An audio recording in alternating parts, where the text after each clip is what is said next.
അപ്പോൾ ഇപ്പം സമയം ഇത്രയും നല്ലേ.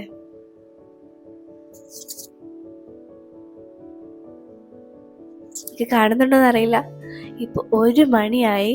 എനിക്കാണെങ്കിൽ നല്ല വിശപ്പ് എന്ന് പറഞ്ഞാൽ നല്ല ചൂട് ചിക്കൻ ബിരിയാണി കഴിക്കാനുള്ള വിശപ്പ്. അപ്പം ഞാൻ സ്വിഗ്ഗിയിൽ നിന്ന് ഓർഡർ ചെയ്തു. അപ്പോൾ നമുക്ക് കഴിച്ചാലോ? വാ.